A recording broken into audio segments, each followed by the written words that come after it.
asked a question about a certain book. She says it's called Islami Wazaif.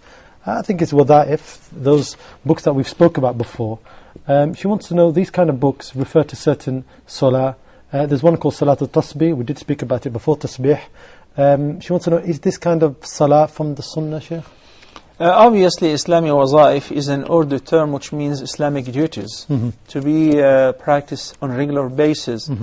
Last time we had a question concerning certain practices where people rely totally on certain books such as Fada'il or Fada'il A'mal, etc., which are the virtuous acts. We said, why do we rely on references which compose or consist of weak and fabricated ahadith? Why do we have the most sound narrations after the Quran? Al-Bukhari, Sahih Imam Muslim, and others. It's very easy nowadays to verify the authenticity of any hadith. You stated several things. None of the things which you stated that you read in the book is sound or authentic. As a matter of fact, the hadith of Salatul Tasabih, the scholars differ with regards to its prescription. Based on the hadith, they agreed it's not a sound hadith. The difference now is a result of, since it's not a sound hadith, it's a weak hadith. Some said it's even fabricated hadith. They said, well, some consider al-hadith al-da'if is a reference with regards to doing virtuous acts, not fara'id, not mandatory things. They say, it's something good to do it.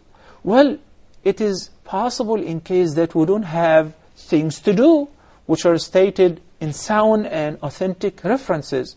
Allah subhanahu wa ta'ala says, وَمِنَ اللَّيْلِ فَتَهَجَّدْ بِهِ نَافِلَةً لَكَ عَسَىٰ أَن يَبْعَثَكَ رَبُّكَ مَقَامًا مَحْمُودًا.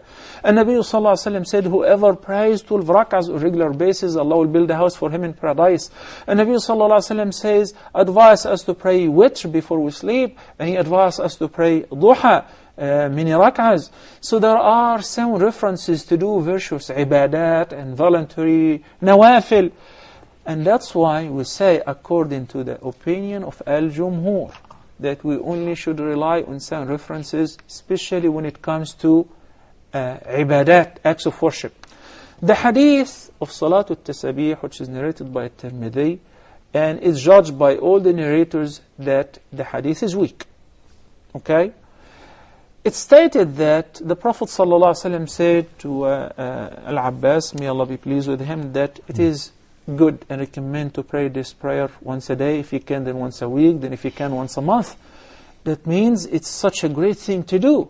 But how come that none of the companions was aware of it? Or at-tabi'een? Especially, it has a very specific description. It says that after you recite the Fatiha and the Surah, you say Subhanallah, Alhamdulillah, Allah Akbar, La ilaha 15 times. Then you say it in ruku' 10 times. Then you say it in sujood after you rise up from ruku'. So there is a specific technique and prescription of how to pray this prayer. Well, it was not known to all of these companions, and accordingly, I would rather do what's really stated as a sound hadith, and it's backed up with an authentic proof.